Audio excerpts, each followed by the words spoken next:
ਸਤਿ ਸ਼੍ਰੀ ਅਕਾਲ। ਤੁਸੀਂ ਵੇਖ ਰਹੇ ਹੋ ਟੀਵੀ ਪੰਜਾਬ ਤੇ ਮੈਂ ਹਾਂ ਤੁਹਾਡੇ ਨਾਲ ਇੰਦਰਪ੍ਰੀਤ ਕੌਰ ਪੰਨੂ। ਲੈ ਕੇ ਹਾਜ਼ਰ ਹਾਂ ਖਬਰਾਂ ਦਾ ਬੁਲੇਟਿਨ। ਸਭ ਤੋਂ ਪਹਿਲਾਂ ਨਜ਼ਰ ਮਾਰਦੇ ਹਾਂ ਅੱਜ ਦੀਆਂ ਚੁਣਵੀਆਂ ਖਬਰਾਂ ਦੇ ਉੱਪਰ। ਭਾਰਤ ਪਹੁੰਚੀ ਕੈਨੇਡਾ ਵੱਲੋਂ ਭੇਜੀ ਮਦਦ। ਹਰਜੀਤ ਸੱਜਣ ਨੇ ਦਿੱਤੀ ਮੈਡੀਕਲ ਸਪਲਾਈ ਦੇ ਬਾਰੇ ਜਾਣਕਾਰੀ। ਜਗਮੀਤ ਸਿੰਘ ਤੇ ਫਿਰ ਹੋਈ ਨਸਲੀ ਟਿੱਪਣੀ। ਸਾਬਕਾ ਐਮਪੀ ਨੇ ਦਸਤਾਰ ਤੇ ਕੀਤੀ ਟਿੱਪਣੀ। ਜ਼ਰੂਰੀ ਕਾਮੇ ਕੋਲ ਅਰਜ਼ੀਆਂ ਜਮ੍ਹਾਂ ਕਰਵਾਉਣ ਦਾ ਹੁਣ ਵੀ ਮੌਕਾ। ਜਾਣੋ ਇਮੀਗ੍ਰੇਸ਼ਨ ਪ੍ਰੋਗਰਾਮ ਦੀ ਤਾਜ਼ਾ ਜਾਣਕਾਰੀ। ਸਰਕਾਰ ਲੈ ਕੇ ਆਵੇਗੀ ਇਮੀਗ੍ਰੇਸ਼ਨ ਸੰਬੰਧੀ ਨਵਾਂ ਪ੍ਰੋਗਰਾਮ। ਹੁਣ ਇਮੀਗ੍ਰੇਸ਼ਨ ਦੇ ਵਿੱਚ ਆਵੇਗੀ ਤੇਜ਼ੀ। ਐਪਸਫੋਰਡ ਦੇ ਵਿੱਚ ਵਾਪਰਿਆ ਹਾਦਸਾ, ਇੱਕ ਵਿਅਕਤੀ ਦੀ ਹੋਈ ਮੌਤ। ਵਿਕਰਮਦੀਪ ਰੰਧਾਵਾ ਦੇ ਲਈ ਡੈਲਟਾ ਦੇ ਵਿੱਚ ਹੋਇਆ ਇਕੱਠ। ਲੋਕਾਂ ਨੇ ਰੰਧਾਵਾ ਨੂੰ ਕੀਤਾ ਯਾਦ।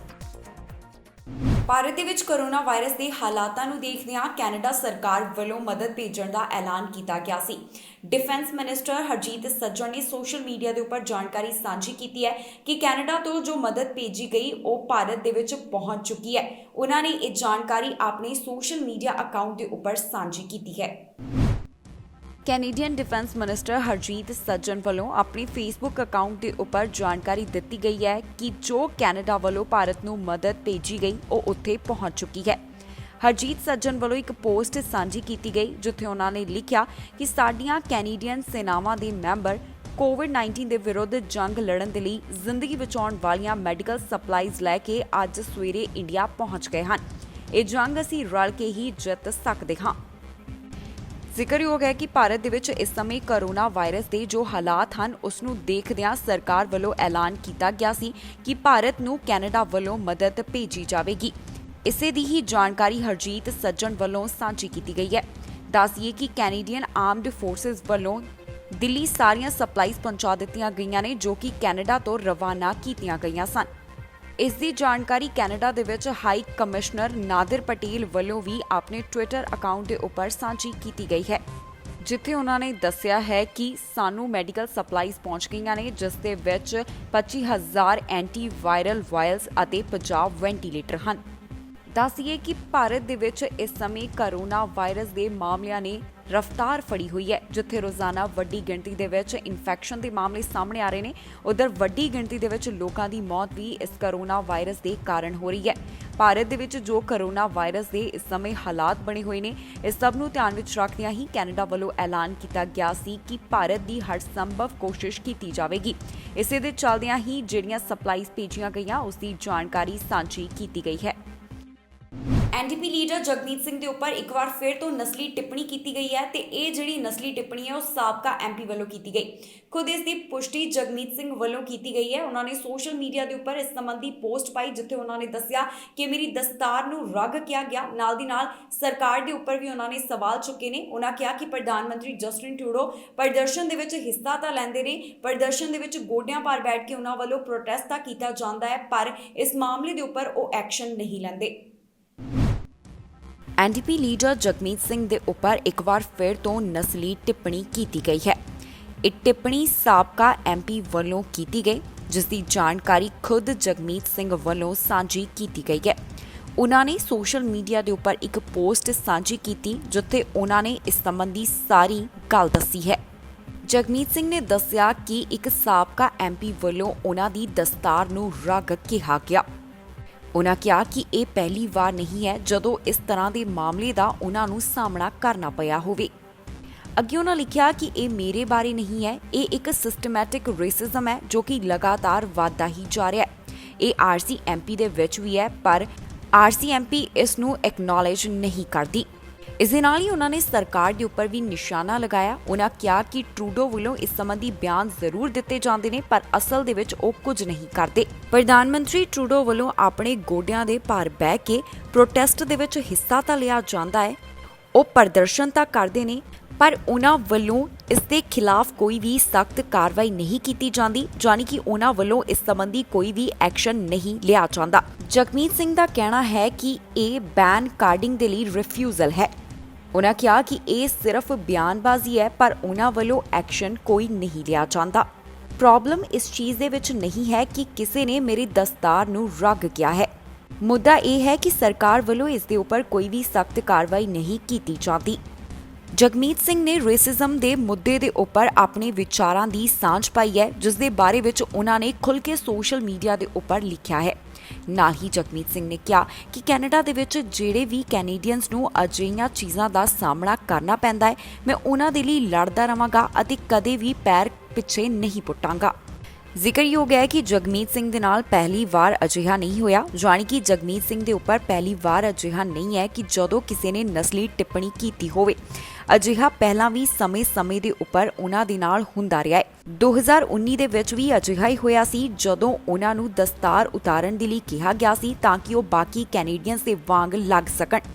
ਹੁਣ ਜੋ ਤਾਜ਼ਾ ਅਜਿਹਾ ਮਾਮਲਾ ਸਾਹਮਣੇ ਆਇਆ, ਜਿੱਥੇ ਇੱਕ ਸਾਬਕਾ ਐਮਪੀ ਵੱਲੋਂ ਜਗਮੀਤ ਸਿੰਘ ਦੇ ਉੱਪਰ ਨਸਲੀ ਟਿੱਪਣੀ ਕੀਤੀ ਗਈ ਹੈ, ਉਸ ਦਾ ਮੁੱਦਾ ਤਾਂ ਉਹਨਾਂ ਨੇ ਸੋਸ਼ਲ ਮੀਡੀਆ ਦੇ ਉੱਪਰ ਚੁੱਕਿਆ ਹੀ ਹੈ, ਨਾਲ ਦੀ ਨਾਲ ਸਰਕਾਰ ਦੇ ਉੱਪਰ ਵੀ ਉਹਨਾਂ ਨੇ ਸਵਾਲ ਚੁੱਕੇ ਨੇ ਕਿ ਇਸ ਮੁੱਦੇ ਦੇ ਉੱਪਰ ਉਹਨਾਂ ਨੂੰ ਕਾਰਵਾਈ ਕਰਨੀ ਚਾਹੀਦੀ ਹੈ, ਜਾਣੀ ਕਿ ਇਸ ਦੇ ਖਿਲਾਫ ਐਕਸ਼ਨ ਲੈਣਾ ਬੇहद ਜ਼ਰੂਰੀ ਹੈ। ਕੈਨੇਡਾ ਵੱਲੋਂ ਜੋ ਅਸੈਂਸ਼ੀਅਲ ਵਰਕਰਸ ਅਤੇ ਇੰਟਰਨੈਸ਼ਨਲ ਗ੍ਰੈਜੂਏਟਸ ਦੇ ਲਈ ਪੀਆਰ ਸੰਬੰਧੀ ਪ੍ਰੋਗਰਾਮ ਲਿਆਂਦਾ ਗਿਆ, ਉਸ ਦੇ ਲਈ ਕਾਫੀ ਜ਼ਿਆਦਾ ਡਿਮਾਂਡ ਦੇਖਣ ਨੂੰ ਮਿਲ ਰਹੀ ਹੈ। ਇੰਟਰਨੈਸ਼ਨਲ ਗ੍ਰੈਜੂਏਟ ਕੋਟਾ ਪੂਰਾ ਹੋ ਚੁੱਕਿਆ ਹੈ, ਕਿਉਂਕਿ ਇਸ ਦੇ ਲਈ ਜਿੰਨੀਆਂ ਐਪਲੀਕੇਸ਼ਨ ਚਾਹੀਦੀਆਂ ਸਨ ਉਹ ਕੁਝ ਹੀ ਘੰਟਿਆਂ ਦੇ ਵਿੱਚ IRCC ਨੂੰ ਮਿਲ ਗਈਆਂ। ਪਰ ਜ਼ਰੂਰੀ ਕਾਮਿਆਂ ਦੀ ਜੇਕਰ ਗੱਲ ਕੀਤੀ ਜਾਵੇ ਤਾਂ ਉਹਨਾਂ ਕੋਲ ਅਜੇ ਵੀ ਮੌਕਾ ਹੈ ਆਪਣੀ ਐਪਲੀਕੇਸ਼ਨ ਜਮ੍ਹਾਂ ਕਰਵਾਉਣ ਦਾ। ਇਸ ਸੰਬੰਧੀ ਤਾਜ਼ਾ ਜਾਣਕਾਰੀ ਸਾਂਝੀ ਕਰਾਂਗੇ ਕਿ ਹੁਣ ਤੱਕ ਕਿੰਨੀਆਂ ਅਰਜ਼ੀਆਂ ਕਿਹੜੇ ਸਟਰੀਮ ਦੇ ਅਧੀਨ ਪਹੁੰਚ ਚੁੱਕੀਆਂ ਹਨ। ਕੈਨੇਡਾ ਦੇ ਇਮੀਗ੍ਰੇਸ਼ਨ ਵਿਭਾਗ ਵੱਲੋਂ ਜਿਹੜੇ ਨਵੇਂ ਇਮੀਗ੍ਰੇਸ਼ਨ ਪ੍ਰੋਗਰਾਮ ਦੀ ਸ਼ੁਰੂਆਤ ਕੀਤੀ ਗਈ ਹੈ, ਉਸ ਦੇ ਲਈ ਕਾਫੀ ਜ਼ਿਆਦਾ ਡਿਮਾਂਡ ਨਜ਼ਰ ਆ ਰਹੀ ਹੈ। ਇਨ੍ਹਾਂ ਪ੍ਰੋਗਰਾਮ ਦੇ ਅਧੀਨ 90,000 ਦੇ ਕਰੀਬ ਅਸੈਂਸ਼ੀਅਲ ਵਰਕਰਸ ਅਤੇ ਇੰਟਰਨੈਸ਼ਨਲ ਗ੍ਰੈਜੂਏਟਸ ਨੂੰ ਕੈਨੇਡਾ ਦੇ ਵਿੱਚ PR ਹਾਸਲ ਕਰਨ ਦਾ ਮੌਕਾ ਦਿੱਤਾ ਜਾ ਰਿਹਾ ਹੈ। ਇਨ੍ਹਾਂ ਪ੍ਰੋਗਰਾਮਸ ਦੀ ਸ਼ੁਰੂਆਤ 6 ਮਈ ਤੋਂ ਕੀਤੀ ਗਈ, ਜੋ ਕਿ 5 ਨਵੰਬਰ ਨੂੰ ਬੰਦ ਕੀਤੇ ਜਾਣੇ ਨੇ। ਪਰ ਕਿਉਂਕਿ ਇੰਟਰਨੈਸ਼ਨਲ ਗ੍ਰੈਜੂਏਟ ਕੋਟਾ ਪੂਰਾ ਹੋ ਚੁੱਕਿਆ ਹੈ, ਇਸ ਦੇ ਕਰਕੇ ਇਸ ਸਟਰੀਮ ਨੂੰ ਬੰਦ ਕਰ ਦਿੱਤਾ ਗਿਆ।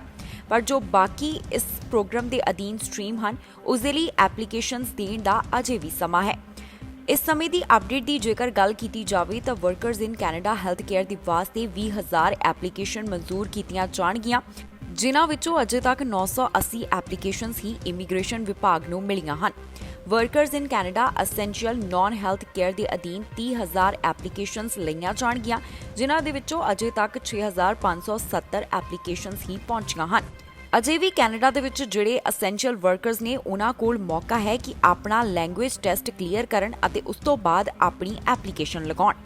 ਜਿਹੜੇ ਫ੍ਰੈਂਚ ਸਪੀਕਿੰਗ ਸਟਰੀਮਸ ਹਨ, ਉਸ ਦੇ ਅਧੀਨ French speaking workers in Canada health care ਦੇ ਵਾਸਤੇ 10 ਐਪਲੀਕੇਸ਼ਨਸ ਆਈਆਂ ਨੇ। French speaking workers in Canada essential non health ਦੇ ਅਧੀਨ 265, French speaking recent international graduates from a Canadian institute ਦੇ ਅਧੀਨ 85 ਅਰਜ਼ੀਆਂ ਮਿਲੀਆਂ ਹਨ।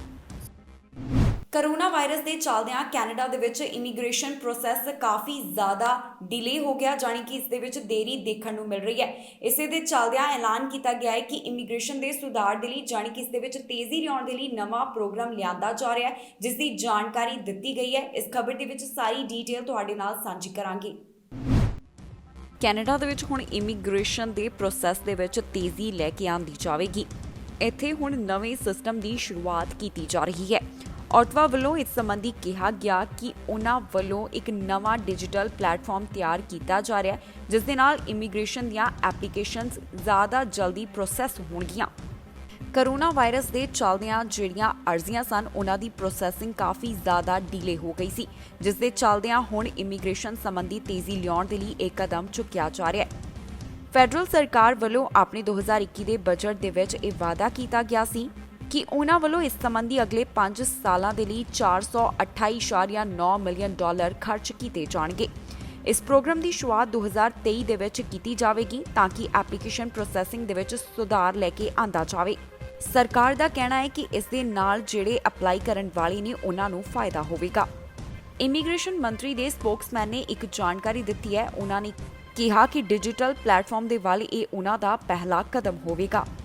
ਇਸ ਦੇ ਨਾਲ ਕਾਗਜ਼ੀ ਐਪਲੀਕੇਸ਼ਨਸ ਘੱਟ ਹੋਣਗੀਆਂ ਅਤੇ ਇਹ ਤਰੀਕੇ ਦੇ ਨਾਲ ਜੋ ਇਮੀਗ੍ਰੇਸ਼ਨ ਪ੍ਰੋਸੈਸ ਹੈ ਉਹ ਆਸਾਨ ਹੋ ਜਾਵੇਗਾ। ਉਹਨਾਂ ਨਾਲ ਹੀ ਇਹ ਵੀ ਦੱਸਿਆ ਕਿ ਪਿਛਲੇ ਸਾਲ ਦੇ ਮੁਕਾਬਲੇ ਇਸ ਵਾਰ PR ਦੀਆਂ ਐਪਲੀਕੇਸ਼ਨਸ ਜਿਹੜੀਆਂ ਫਾਈਨਲ ਕੀਤੀਆਂ ਗਈਆਂ ਉਹ 34% ਜ਼ਿਆਦਾ ਰਹੀਆਂ, ਕਿਉਂਕਿ 2019 ਦੇ ਵਿੱਚ ਇਸ ਦੀ ਗਿਣਤੀ 21% ਰਹੀ ਸੀ। ਉਨ੍ਹਾਂ ਇਹ ਵੀ ਦੱਸਿਆ ਕਿ ਕੈਨੇਡਾ ਦੇ ਵਿੱਚ 120 ਇਮੀਗ੍ਰੇਸ਼ਨ ਪ੍ਰੋਗਰਾਮ ਹਨ, ਜਿਨ੍ਹਾਂ ਵਿੱਚੋਂ ਜ਼ਿਆਦਾਤਰ ਪੇਪਰ ਬੇਸਡ ਐਪਲੀਕੇਸ਼ਨਸ ਦੇ ਨਾਲ ਜੁੜੇ ਹੋਏ ਹਨ। ਇਸੇ ਪੇਪਰ ਬੇਸਡ ਐਪਲੀਕੇਸ਼ਨ ਦੇ ਚੱਲਦਿਆਂ ਦੇਖਿਆ ਗਿਆ ਕਿ ਕਰੋਨਾ ਵਾਇਰਸ ਦੇ ਦੌਰਾਨ ਇਹ ਕਾਫੀ ਜ਼ਿਆਦਾ ਜਾਣੀ ਕਿ ਇਮੀਗ੍ਰੇਸ਼ਨ ਕਾਫੀ ਜ਼ਿਆਦਾ ਚੈਲੰਜਿੰਗ ਰਿਹਾ। ਹੁਣ ਇਸ ਸਭ ਦੇ ਸੰਬੰਧੀ ਜਾਣੀ ਕਿ ਇਮੀਗ੍ਰੇਸ਼ਨ ਦੇ ਵਿੱਚ ਤੇਜ਼ੀ ਲੈ ਕੇ ਆਂਦੀ ਜਾਵੇ, ਇਸ ਦੇ ਲਈ ਨਵੇਂ ਪ੍ਰੋਗਰਾਮ ਦੀ ਸ਼ੁਰੂਆਤ ਕੀਤੀ ਜਾਵੇਗੀ, ਜਿਸ ਦੀ ਵਧੇਰੇ ਜਾਣਕਾਰੀ ਆਉਣ ਵਾਲੇ ਸਮੇਂ ਦੌਰਾਨ ਸਾਂਝੀ ਕੀਤੀ ਜਾਵੇਗੀ। ਐਬਸਫੋਰਡ ਤੋਂ ਮਾਮਲਾ ਸਾਹਮਣੇ ਆਇਆ, ਜਿੱਥੇ ਇੱਕ ਸੜਕ ਹਾਦਸਾ ਵਾਪਰਿਆ ਤੇ ਇਸ ਦੇ ਵਿੱਚ ਇੱਕ ਵਿਅਕਤੀ ਦੀ ਜਾਨ ਚਲੀ ਗਈ। ਪੁਲਿਸ ਵੱਲੋਂ ਸੋਸ਼ਲ ਮੀਡੀਆ ਦੇ ਉੱਪਰ ਜਾਣਕਾਰੀ ਦਿੱਤੀ ਗਈ ਸੀ ਕਿ ਇਹ ਰਸਤਾ ਬੰਦ ਕੀਤਾ ਗਿਆ ਹੈ ਕਿਉਂਕਿ ਉਹਨਾਂ ਵੱਲੋਂ ਜਾਂਚ ਪੜਤਾਲ ਕੀਤੀ ਜਾ ਰਹੀ ਹੈ ਤੇ ਆਉਣ ਜਾਣ ਵਾਲੇ ਇਸ ਰਸਤੇ ਦੇ ਰਾਹੀਂ ਨਾ ਆਉਣ। ਐਬਸਫੋਰਡ ਅਤੇ ਚਿਲਵਕ ਤੋਂ ਇੱਕ ਹਿੱਟ ਐਂਡ ਰਨ ਦਾ ਮਾਮਲਾ ਸਾਹਮਣੇ ਆਇਆ ਹੈ। ਇਸ ਹਾਦਸੇ ਦੇ ਵਿੱਚ ਵਿਅਕਤੀ ਦੀ ਮੌਤ ਹੋ ਗਈ ਹੈ। ਇਹ ਹਾਦਸਾ ਸਵੇਰ ਸਮੇਂ ਵਾਪਰਿਆ। ਐਬਸਫੋਰਡ ਪੁਲਿਸ ਵੱਲੋਂ ਇਸ ਸੰਬੰਧੀ ਜਾਣਕਾਰੀ ਸਾਂਝੀ ਕੀਤੀ ਗਈ ਹੈ। ਉਹਨਾਂ ਨੇ ਦੱਸਿਆ ਕਿ ਸਵੇਰੇ 6 ਵਜੇ ਉਹਨਾਂ ਨੂੰ ਇਸ ਸੰਬੰਧੀ ਜਾਣਕਾਰੀ ਮਿਲੀ ਸੀ। ਨਾਰਥ ਪੈਰਲ ਰੋਡ ਦੇ 38000 ਬਲਾਕ ਤੋਂ ਉਹਨਾਂ ਨੂੰ ਇਹ ਜਾਣਕਾਰੀ ਸਾਹਮਣੇ ਆਈ ਸੀ। ਪੈਰੋਲ ਆਫੀਸਰਸ ਅਤੇ ਬਾਕੀ ਸਾਰੇ ਅਧਿਕਾਰੀਆਂ ਵੱਲੋਂ ਇਸ ਸੰਬੰਧੀ ਜਾਂਚ ਪੜਤਾਲ ਕੀਤੀ ਜਾ ਰਹੀ ਹੈ। ਅਜੇ ਇਸ ਸੰਬੰਧੀ ਜਾਣੀ ਕਿ ਇਸ ਹਾਦਸੇ ਦੇ ਸੰਬੰਧ ਦੇ ਵਿੱਚ ਵਧੇਰੇ ਜਾਣਕਾਰੀ ਸਾਂਝੀ ਨਹੀਂ ਕੀਤੀ ਗਈ ਹੈ। ਇਸ ਦੌਰਾਨ ਨਾਰਥ ਪੈਰਲਰ ਰੋਡ ਨੂੰ ਜਾਂਚ ਦੇ ਦੌਰਾਨ ਬੰਦ ਰੱਖਿਆ ਗਿਆ। ਆਉਣ ਜਾਣ ਵਾਲਿਆਂ ਨੂੰ ਸੋਸ਼ਲ ਮੀਡੀਆ ਦੇ ਰਾਹੀਂ ਇਹ ਜਾਣਕਾਰੀ ਦਿੱਤੀ ਗਈ ਸੀ ਕਿ ਇਸ ਰਸਤਿਓਂ ਆਉਣ ਤੋਂ ਪਰਹੇਜ਼ ਕੀਤਾ ਜਾਵੇ, ਜਾਣੀ ਕਿ ਆਉਣ ਜਾਣ ਵਾਲਾ ਕੋਈ ਵੀ ਇਸ ਰਸਤੇ ਦੇ ਰਾਹੀਂ ਨਾ ਆਵੇ ਕਿਉਂਕਿ ਇਸ ਨੂੰ ਬੰਦ ਕੀਤਾ ਗਿਆ ਹੈ। ਇਸ ਦੌਰਾਨ ਇੱਕ ਫੇਸਬੁੱਕ ਯੂਜ਼ਰ ਵੱਲੋਂ ਇਹ ਜਾਣਕਾਰੀ ਦਿੱਤੀ ਗਈ ਕਿ ਜਿਸ ਵਿਅਕਤੀ ਦੀ ਮੌਤ ਹੋਈ ਉਸ ਦੀ ਬੋਡੀ ਇਸ ਰਸਤੇ ਦੇ ਉੱਪਰ ਉਸਨੇ ਦੇਖੀ ਹੈ। ਨਾਲ ਹੀ ਪੁਲਿਸ ਵੱਲੋਂ तमाम ਲੋਕਾਂ ਨੂੰ ਅਪੀਲ ਕੀਤੀ ਗਈ ਹੈ ਕਿ ਜੇਕਰ ਕਿਸੇ ਨੂੰ ਵੀ ਇਸ ਸੰਬੰਧੀ ਕੋਈ ਜਾਣਕਾਰੀ ਹੋਵੇ ਜਾਂ ਕਿਸੇ ਕੋਲ ਕੋਈ ਵੀ ਡੈਸ਼ ਕੈਮ ਵੀਡੀਓ ਹੋਵੇ ਤਾਂ ਪੁਲਿਸ ਦੇ ਨਾਲ ਜ਼ਰੂਰ ਸਾਂਝੀ ਕੀਤੀ ਜਾਵੇ ਤਾਂ ਕਿ ਪੁਲਿਸ ਇਸ ਮਾਮਲੇ ਦੇ ਵਿੱਚ ਪੜਤਾਲ ਕਰ ਸਕੇ। ਪਿਛਲੇ ਦਿਨੀ ਡੈਲਟਾ ਦੇ ਵਿੱਚ ਇੱਕ ਪੁਲਿਸ ਅਧਿਕਾਰੀ ਨੂੰ ਗੋਲੀਬਾਰੀ ਦਾ ਸ਼ਿਕਾਰ ਬਣਾਇਆ ਗਿਆ ਸੀ, ਜਿੱਥੇ ਵਿਕਰਮਦੀਪ ਰੰਧਾਵਾ ਦੇ ਉੱਪਰ ਹਮਲਾ ਕੀਤਾ ਗਿਆ, ਜਿਸ ਦੇ ਵਿੱਚ ਉਸ ਦੀ ਮੌਤ ਹੋ ਗਈ ਸੀ। ਉਸ ਤੋਂ ਬਾਅਦ ਡੈਲਟਾ ਦੇ ਵਿੱਚ ਵਿਕਰਮਦੀਪ ਰੰਧਾਵਾ ਦੇ ਪਰਿਵਾਰਕ ਮੈਂਬਰ, ਦੋਸਤ ਅਤੇ ਹੋਰ ਉਸ ਦੇ ਨਾਲ ਕੰਮ ਕਰਨ ਵਾਲੇ ਇਕੱਠੇ ਹੋਏ ਤੇ ਉਹਨਾਂ ਨੇ ਰੰਧਾਵਾ ਨੂੰ ਯਾਦ ਕੀਤਾ। ਪਿਛਲੇ ਦਿਨੀ ਜਿਸ ਪੁਲਿਸ ਅਧਿਕਾਰੀ ਦੇ ਉੱਪਰ ਗੋਲੀਆਂ ਚਲਾਈਆਂ ਗਈਆਂ ਸਨ, ਉਸ ਦੀ ਯਾਦ ਦੇ ਵਿੱਚ ਵੱਡੀ ਗਿਣਤੀ 'ਚ ਲੋਕ ਡੈਲਟਾ ਦੇ ਵਿੱਚ ਇਕੱਠੇ ਹੋਏ। ਪਿਛਲੇ ਹਫ਼ਤੇ ਨਾਰਥ ਡੈਲਟਾ ਦੇ ਇੱਕ ਮਾਲ ਦੇ ਬਾਹਰ ਵਿਕਰਮਦੀਪ ਰੰਧਾਵਾ ਨਾਮ ਦੇ ਪੁਲਿਸ ਅਫਸਰ ਦੇ ਉੱਪਰ ਗੋਲੀਆਂ ਚਲਾਈਆਂ ਗਈਆਂ ਸਨ ਅਤੇ ਉਸ ਦੀ ਇਸ ਦੌਰਾਨ ਮੌਤ ਹੋ ਗਈ ਸੀ। ਡੈਲਟਾ ਦੇ ਵਿੱਚ ਰੰਧਾਵਾ ਦੇ ਪਰਿਵਾਰਕ ਮੈਂਬਰ, ਦੋਸਤ ਅਤੇ ਨਾਲ ਹੀ ਉਸ ਦੇ ਕੰਮ ਕਰਨ ਵਾਲਿਆਂ ਨੇ ਇਕੱਠੇ ਹੋ ਰੰਧਾਵਾ ਨੂੰ ਯਾਦ ਕੀਤਾ। ਇਸ ਦੌਰਾਨ ਕੈਂਡਲ ਵਿਜਲ ਵੀ ਕੱਢਿਆ ਗਿਆ। ਦੱਸ ਦਈਏ ਕਿ ਇਹ ਮਾਮਲਾ ਮਈ 1 ਨੂੰ ਸਾਹਮਣੇ ਆਇਆ ਸੀ, ਜਦੋਂ ਦਿਨ ਦਿਹਾੜੇ ਰੰਧਾਵਾ ਦੇ ਉੱਪਰ ਹਮਲਾ ਕੀਤਾ ਗਿਆ ਸੀ, ਜਾਣੀ ਕਿ ਉਸ ਦੇ ਉੱਪਰ ਗੋਲੀਆਂ ਚਲਾਈਆਂ ਗਈਆਂ ਅਤੇ ਉਸ ਦੀ ਮੌਤ ਹੋ ਗਈ ਸੀ। ਰੰਧਾਵਾ ਮੇਪਲ ਰਿਜ ਦੇ ਫਰੀਜ਼ਰ ਰੀਜਨਲ ਕਰੈਕਸ਼ਨ ਸੈਂਟਰ ਦੇ ਵਿੱਚ ਬਤੌਰ ਕਰੈਕਸ਼ਨ ਅਫਸਰ ਕੰਮ ਕਰਦੇ ਸਨ। ਇਸ ਦੌਰਾਨ ਇੰਸਪੈਕਟਰ ਲੀਜ਼ਨ ਵੱਲੋਂ ਆਪਣੀ ਜਾਣਕਾਰੀ ਸਾਂਝੀ ਕੀਤੀ ਗਈ, ਜਿੱਥੇ ਉਹਨਾਂ ਨੇ ਦੱਸਿਆ ਕਿ ਇਸ ਪੂਰੇ ਮਾਮਲੇ ਨੂੰ ਦੇਖਣ ਤੋਂ ਬਾਅਦ ਉਹਨਾਂ ਨੂੰ ਲੱਗਦਾ ਹੈ ਕਿ ਇਹ ਸਭ ਟਾਰਗੇਟਡ ਸੀ। ਇਹ ਸਭ ਕਿਉਂ ਹੋਇਆ, ਜਾਣੀ ਕਿ ਰੰਧਾਵਾ ਦੇ ਉੱਪਰ ਗੋਲੀਆਂ ਕਿਉਂ ਚਲਾਈਆਂ ਗਈਆਂ, ਇਸ ਬਾਰੇ ਅਜੇ ਸਪਸ਼ਟ ਨਹੀਂ ਹੋ ਸਕਿਆ। ਉਹਨਾਂ ਵੱਲੋਂ ਇਸ ਮਾਮਲੇ ਦੀ ਪੜਤਾਲ ਕੀਤੀ ਜਾ ਰਹੀ ਹੈ ਕਿ ਆਖਿਰਕਾਰ ਰੰਧਾਵਾ ਦੇ ਉੱਪਰ ਇਹ ਗੋਲੀਆਂ ਕਿਉਂ ਚਲਾਈਆਂ ਗਈਆਂ, ਜਾਣੀ ਕਿ ਉਹਨਾਂ ਨੂੰ ਕਿਉਂ ਨਿਸ਼ਾਨਾ ਬਣਾਇਆ ਗਿਆ। ਇਸ ਮਾਮਲੇ ਦੇ ਸੰਬੰਧੀ ਅਜੇ ਤੱਕ ਕਿਸੇ ਨੂੰ ਵੀ ਗ੍ਰਿਫਤਾਰ ਨਹੀਂ ਕੀਤਾ ਗਿਆ। ਪੁਲਿਸ ਵੱਲੋਂ ਲਗਾਤਾਰ ਇਹੀ ਕਿਹਾ ਜਾ ਰਿਹਾ ਹੈ ਕਿ ਜੇਕਰ ਕਿਸੇ ਨੂੰ ਕੋਈ ਜਾਣਕਾਰੀ ਹੈ ਤਾਂ ਜ਼ਰੂਰ ਪੁਲਿਸ ਦੇ ਨਾਲ ਸੰਪਰਕ ਕੀਤਾ ਜਾਵੇ।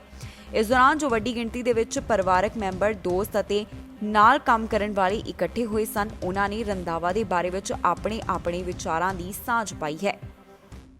ਕਰੋਨਾ ਵਾਇਰਸ ਦੇ ਚੱਲਦਿਆਂ ਬ੍ਰਿਟਿਸ਼ ਕੋਲੰਬੀਆ ਦੇ ਵਿੱਚ ਸਖਤੀਆਂ ਕੀਤੀਆਂ ਗਈਆਂ। ਇੱਥੇ ਰੋਡਸ ਦੇ ਉੱਪਰ ਚੈੱਕ ਪੁਆਇੰਟ ਲਗਾਏ ਗਏ ਨੇ। ਜਿਹੜੇ ਵੀ ਨਾਨ ਐਸੈਂਸ਼ੀਅਲ ਟਰੈਵਲ ਜਾਣੀ ਕਿ ਗੈਰ ਜ਼ਰੂਰੀ ਯਾਤਰਾ ਕਰਦੇ ਪਾਏ ਜਾਣਗੇ, ਉਹਨਾਂ ਨੂੰ ਜੁਰਮਾਨਾ ਲੱਗੇਗਾ। ਪਹਿਲੇ ਦਿਨ ਦੀ ਜਾਣਕਾਰੀ ਸਾਹਮਣੇ ਆਈ ਹੈ, ਜਿੱਥੇ ਕਿਸੇ ਨੂੰ ਵੀ ਕੋਈ ਜੁਰਮਾਨਾ ਨਹੀਂ ਲਗਾਇਆ ਗਿਆ। ਬ੍ਰਿਟਿਸ਼ ਕੋਲੰਬੀਆ ਦੇ ਵਿੱਚ ਯਾਤਰਾ ਸੰਬੰਧੀ ਸਖਤੀਆਂ ਦਾ ਐਲਾਨ ਕੀਤਾ ਗਿਆ ਸੀ, ਜਿਸ ਦੇ ਚੱਲਦਿਆਂ ਇੱਥੇ ਨਾਕੇ ਜਾਣੀ ਕਿ ਰੋਡ ਬਲਾਕ ਲਗਾਏ ਗਏ ਸਨ। ਪਹਿਲੇ ਦਿਨ ਦੀ ਜਾਣਕਾਰੀ ਦੇ ਮੁਤਾਬਕ ਇੱਥੇ ਇਹਨਾਂ ਰੋਡ ਬਲਾਕਸ ਦੇ ਉੱਪਰ 127 ਵਹੀਕਲਸ ਨੂੰ ਰੋਕਿਆ ਗਿਆ। ਬ੍ਰਿਟਿਸ਼ ਕੋਲੰਬੀਆ ਪੁਲਿਸ ਵੱਲੋਂ ਜਾਣਕਾਰੀ ਦਿੱਤੀ ਗਈ ਹੈ ਕਿ ਉਹਨਾਂ ਵੱਲੋਂ ਜਿਹੜੇ ਵੀ ਵਹੀਕਲਸ ਨੂੰ ਰੋਕਿਆ ਗਿਆ, ਉਹਨਾਂ ਵਿੱਚੋਂ ਕਿਸੇ ਨੂੰ ਵੀ ਵਾਪਸ ਨਹੀਂ ਭੇਜਿਆ ਗਿਆ। ਕਰੋਨਾ ਵਾਇਰਸ ਦੇ ਚੱਲਦਿਆਂ ਬ੍ਰਿਟਿਸ਼ ਕੋਲੰਬੀਆ ਦੇ ਵਿੱਚ ਸਖਤੀਆਂ ਕੀਤੀਆਂ ਗਈਆਂ। ਜਿਸ ਦੇ ਚੱਲਦਿਆਂ ਲੋਕਾਂ ਨੂੰ ਅਪੀਲ ਕੀਤੀ ਗਈ ਸੀ ਕਿ ਨਾਨ ਐਸੈਂਸ਼ੀਅਲ ਟਰੈਵਲ ਤੋਂ ਪਰਹੇਜ਼ ਕੀਤਾ ਜਾਵੇ। ਪਹਿਲੇ ਹੀ ਦਿਨ ਕੋਈ ਵੀ ਜੁਰਮਾਨਾ ਨਹੀਂ ਲਗਾਇਆ ਗਿਆ। ਜਿਸ ਤਰ੍ਹਾਂ ਪਹਿਲਾਂ ਹੀ ਪੁਲਿਸ ਵੱਲੋਂ ਇਸ ਸੰਬੰਧੀ ਜਾਣਕਾਰੀ ਦਿੱਤੀ ਜਾ ਰਹੀ ਸੀ, ਜਿਹੜੇ ਵੀ ਵਾਹਨਾਂ ਨੂੰ ਇਹਨਾਂ ਨਾਕਿਆਂ ਦੇ ਉੱਪਰ ਰੋਕਿਆ ਗਿਆ ਉਹਨਾਂ ਨੂੰ ਪਹਿਲਾਂ ਹੀ ਇਸ ਸੰਬੰਧੀ ਸਾਰੀ ਜਾਣਕਾਰੀ ਸੀ, ਜਾਣੀ ਕਿ ਲੋਕ ਪਹਿਲਾਂ ਤੋਂ ਹੀ ਤਿਆਰ ਸਨ। ਬ੍ਰਿਟਿਸ਼ ਕੋਲੰਬੀਆ ਆਰਸੀਐਮਪੀ ਦੇ ਮੁਤਾਬਕ ਬੋਸਟਨ ਬਾਰ ਇਲਾਕੇ ਦੇ ਵਿੱਚ ਹਾਈਵੇ 1 ਦੇ ਨੇੜੇ ਮੇਨਿੰਗ ਪਾਰਕ ਕੋਲ ਹਾਈਵੇ 3, ਹਾਈਵੇ 5 ਅਤੇ 올ਡ ਟੋਲ ਬੂਥ ਏਰੀਆ ਅਤੇ ਲਿਲੋਇਡ ਦੇ ਕੋਲ ਹਾਈਵੇ 99 ਦੇ ਉੱਪਰ ਇਹ ਰੋਡ ਚੈੱਕ ਲਗਾਏ ਗਏ ਸਨ ਅਤੇ ਅਜੇ ਵੀ ਉੱਥੇ ਲਗਾਏ ਗਏ ਹਨ। ਜੇਕਰ ਇਸ ਦੌਰਾਨ ਕੋਈ ਵੀ ਨਾਨ ਐਸੈਂਸ਼ੀਅਲ ਟਰੈਵਲ ਜਾਣੀ ਕਿ ਗੈਰ ਜ਼ਰੂਰੀ ਯਾਤਰਾ ਕਰਦਾ ਪੁਲਿਸ ਨੂੰ ਨਜ਼ਰ ਆਉਂਦਾ ਹੈ, ਰੋਕੇ ਜਾਣ ਤੇ ਉਹਨਾਂ ਨੂੰ ਪਤਾ ਚੱਲਦਾ ਹੈ ਤਾਂ ਫਿਰ ਉਸ ਨੂੰ ਜੁਰਮਾਨਾ ਲਗਾਇਆ ਜਾਵੇਗਾ। ਨਿਯਮ ਦਾ ਉਲੰਘਣ ਕਰਨ ਵਾਲੇ ਨੂੰ $575 ਦਾ ਜੁਰਮਾਨਾ ਲਗਾਇਆ ਜਾਵੇਗਾ ਤੇ ਜੇਕਰ ਕਿਸੇ ਵੀ ਅਫਸਰ ਦੇ ਨਿਰਦੇਸ਼ ਮੰਨਣ ਤੋਂ ਮਨਾਹੀ ਕੀਤੀ ਜਾਂਦੀ ਹੈ ਤਾਂ ਫਿਰ ਅਜਿਹਾ ਕਰਨ ਦੇ ਉੱਪਰ $230 ਦਾ ਜੁਰਮਾਨਾ ਲੱਗੇਗਾ। ਇਨ੍ਹਾਂ ਰੋਡ ਚੈਕਸ ਦੇ ਉੱਪਰ ਵਹੀਕਲ ਜਾਣੀ ਕਿ ਵਾਹਨ ਚਲਾਉਣ ਵਾਲੇ ਨੂੰ ਉਸ ਦਾ ਨਾਮ, ਲਾਇਸੈਂਸ ਅਤੇ ਘਰ ਦੇ ਪਤੇ ਦੇ ਬਾਰੇ ਵਿੱਚ ਪੁੱਛਿਆ ਜਾਂਦਾ ਹੈ। ਕੈਨੇਡਾ ਦੇ ਵਿੱਚ ਫਰਵਰੀ 22 ਤੋਂ ਐਲਾਨ ਕੀਤਾ ਗਿਆ ਸੀ ਕਿ ਜਿਹੜੇ ਵੀ ਯਾਤਰੀ ਕੈਨੇਡਾ ਆਉਣਗੇ ਉਹਨਾਂ ਨੂੰ ਆਪਣੇ ਖਰਚੇ ਦੇ ਉੱਪਰ ਹੋਟਲ ਦੇ ਵਿੱਚ 3 ਦਿਨਾਂ ਦੇ ਲਈ ਕੁਆਰੰਟਾਈਨ ਕਰਨਾ ਪਵੇਗਾ। ਕਿਊਬੈਕ ਤੋਂ ਇਸ ਸੰਬੰਧੀ ਜਾਣਕਾਰੀ ਆਈ ਹੈ ਕਿ ਕਿਸੇ ਵੱਲੋਂ ਵੀ ਅਜਿਹਾ ਜਾਣੀ ਕਿ ਜੋ ਕੋਰੋਨਾ ਵਾਇਰਸ ਦੇ ਚੱਲਦਿਆਂ ਕੁਆਰੰਟਾਈਨ ਦਾ ਨਿਯਮ ਲਿਆਂਦਾ ਗਿਆ ਸੀ ਉਸ ਨੂੰ ਤੋੜਿਆ ਨਹੀਂ ਗਿਆ ਤੇ ਕਿਸੇ ਨੂੰ ਵੀ ਕੋਈ ਜੁਰਮਾਨਾ ਨਹੀਂ ਲੱਗਾ। ਕੈਨੇਡਾ ਦੇ ਵਿੱਚ ਕੋਰੋਨਾ ਵਾਇਰਸ ਦੇ ਚੱਲਦਿਆਂ ਸਖਤੀਆਂ ਕੀਤੀਆਂ ਗਈਆਂ। ਹਰ ਆਉਣ ਵਾਲੀ ਯਾਤਰੀ ਦਾ ਇੱਥੇ ਪਹੁੰਚਣ ਦੇ ਉੱਪਰ ਕੋਰੋਨਾ ਟੈਸਟ ਕੀਤਾ ਜਾਂਦਾ ਹੈ ਅਤੇ 3 ਦਿਨਾਂ ਦੇ ਲਈ ਉਸ ਨੂੰ ਹੋਟਲ ਦੇ ਵਿੱਚ ਕੁਆਰੰਟਾਈਨ ਕਰਨਾ ਪੈਂਦਾ ਹੈ। ਇਸ ਸੰਬੰਧੀ ਕਿਬੈਕ ਤੋਂ ਜਾਣਕਾਰੀ ਸਾਹਮਣੇ ਆਈ ਹੈ, ਜਿੱਥੇ ਹੋਟਲ ਕੁਆਰੰਟਾਈਨ ਨਿਯਮ ਦਾ ਉਲੰਘਣ ਕਰਨ ਦੇ ਸੰਬੰਧੀ ਕੋਈ ਵੀ ਟਿਕਟ ਜਾਂ ਫਿਰ ਜੁਰਮਾਨਾ ਨਹੀਂ ਲਗਾਇਆ ਗਿਆ। ਪ੍ਰੋਵਿੰਸ ਵੱਲੋਂ ਇਸ ਸੰਬੰਧੀ ਜਾਣਕਾਰੀ ਦਿੱਤੀ ਗਈ ਹੈ ਕਿ ਕਿਸੇ ਵੀ ਆਉਣ ਵਾਲੀ ਯਾਤਰੀ ਨੇ ਇਸ ਨਿਯਮ ਦਾ ਉਲੰਘਣ ਨਹੀਂ ਕੀਤਾ ਅਤੇ ਇਸ ਸੰਬੰਧੀ ਕਿਸੇ ਵੀ ਯਾਤਰੀ ਨੂੰ ਕੋਈ ਨਾ ਤੇ ਟਿਕਟ ਜਾਰੀ ਕੀਤੀ ਗਈ ਹੈ ਤੇ ਨਾ ਹੀ ਕੋਈ ਜੁਰਮਾਨਾ ਲਗਾਇਆ ਗਿਆ। ਕਿਬੈਕ ਦੇ ਪ੍ਰੀਮੀਅਰ ਵੱਲੋਂ ਲਗਾਤਾਰ ਇਸ ਚੀਜ਼ ਦੇ ਉੱਪਰ ਜ਼ੋਰ ਦਿੱਤਾ ਜਾ ਰਿਹਾ ਹੈ ਕਿ ਕੋਰੋਨਾ ਵਾਇਰਸ ਦੇ ਚੱਲਦਿਆਂ ਸਖਤੀਆਂ ਹੋਰ ਵੀ ਜ਼ਿਆਦਾ ਕੀਤੀਆਂ ਜਾਣ। ਉਹਨਾਂ ਵੱਲੋਂ ਓਟਵਾ ਤੋਂ ਵੀ ਇਹ ਡਿਮਾਂਡ ਕੀਤੀ ਜਾ ਰਹੀ ਸੀ ਕਿ ਹੋਰ ਵੀ ਜ਼ਿਆਦਾ ਸਖਤੀਆਂ ਕੀਤੀਆਂ ਜਾਣ ਤਾਂ ਕਿ ਕੋਰੋਨਾ ਵਾਇਰਸ ਦੀ ਰਫ਼ਤਾਰ ਨੂੰ ਘੱਟ ਕੀਤਾ ਜਾਵੇ। ਜਨਵਰੀ ਮਹੀਨੇ ਪ੍ਰੀਮੀਅਰ ਵੱਲੋਂ ਓਟਵਾ ਨੂੰ ਕਿਹਾ ਗਿਆ ਸੀ ਕਿ ਨਾਨ ਐਸੈਂਸ਼ੀਅਲ ਫਲਾਈਟਸ ਦੇ ਉੱਪਰ ਰੋਕ ਲਗਾ ਲਈ ਜਾਵੇ। ਉਹਨਾਂ ਵੱਲੋਂ ਇਹ ਵੀ ਮੰਗ ਕੀਤੀ ਜਾ ਰਹੀ ਸੀ ਕਿ ਕੋਰੋਨਾ ਵਾਇਰਸ ਦੇ ਚੱਲਦਿਆਂ ਕੁਆਰੰਟਾਈਨ ਦੇ ਨਿਯਮ ਵੀ ਹੋਰ ਸਖਤ ਕੀਤੇ ਜਾਣ। ਇਸੇ ਦੇ ਚੱਲਦਿਆਂ ਫਰਵਰੀ 22 ਤੋਂ ਕੈਨੇਡਾ ਦੇ ਵਿੱਚ ਇਹ ਐਲਾਨ ਕੀਤਾ ਗਿਆ ਕਿ ਹਰ ਆਉਣ ਵਾਲੀ ਯਾਤਰੀ ਨੂੰ ਹੋਟਲ ਦੇ ਵਿੱਚ ਆਪਣੇ ਖਰਚੇ ਦੇ ਉੱਪਰ ਕੁਆਰੰਟਾਈਨ ਕਰਨਾ ਪਵੇਗਾ। ਜੇਕਰ ਤੁਹਾਡੀ ਰਿਪੋਰਟ ਪੋਜ਼ਿਟਿਵ ਆਉਂਦੀ ਹੈ ਤਾਂ ਤੁਹਾਨੂੰ ਸਰਕਾਰੀ ਜਗ੍ਹਾ ਦੇ ਉੱਪਰ ਕੁਆਰੰਟਾਈਨ ਕਰਨਾ ਹੋਵੇਗਾ। ਜੇਕਰ ਤੁਹਾਡੀ ਰਿਪੋਰਟ ਨੈਗੇਟਿਵ ਆਉਂਦੀ ਹੈ ਤਾਂ ਤੁਸੀਂ ਬਾਕੀ ਦਿਨ ਘਰ ਦੇ ਵਿੱਚ ਕੁਆਰੰਟਾਈਨ ਕਰ ਸਕਦੇ ਹੋ।